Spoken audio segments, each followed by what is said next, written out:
1960ನೇ ಇಸ್ವಿಯಿಂದನೂ ಕೂಡ ನಾವು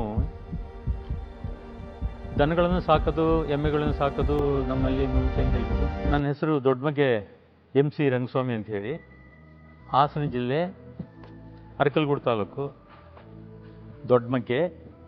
ನಮ್ಮ ಮನೆ ಹೆಸರು ಮಗ್ಗೆ ಮನೆ ರಂಗಸ್ವಾಮಿ ಅಂತ ಹೇಳಿ. Okay sir. ಈಗ ಸುಮಾರು 1960ನೇ ಇಸ್ವಿಯಿಂದನೂ ಕೂಡ ನಾವು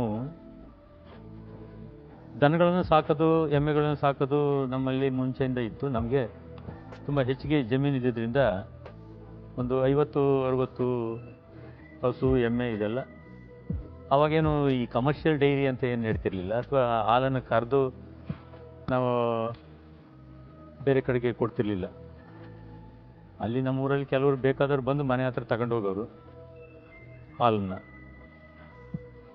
ಇಲ್ಲ ಅಂತಂದರೆ ಹೆಚ್ಚಿಗೆ ಉಳಿದಂಥ ಹಾಲನ್ನು ಬೆಣ್ಣೆ ಮಾಡ್ತಿದ್ದೋ, ಮಜ್ಜಿಗೆ ಮಾಡ್ತಿದ್ದೋ, ಮೊಸರು ಮಾಡ್ತಿದ್ದೋ. ನಮ್ಮ ಮನೆಯವರೆಲ್ಲ ಅದನ್ನು ಉಪಯೋಗಿಸ್ತಿದ್ದೋ. ಹೆಚ್ಚಾದದನ್ನು ಮಜ್ಜಿಗೆನ ಮತ್ತೆ ದನಗಳಿಗೆ ಅದನ್ನು ಮತ್ತೆ ಕೊಡ್ತಾಯಿದ್ದೆ. ಕರುಗಳಿಗೆ ಚೆನ್ನಾಗಿ ಕುಡಿಸ್ತಾ ಇದ್ದೆ. ಹೀಗೆ ನಡ್ಕೊಂಡು ಬರ್ತಾಯಿತ್ತು.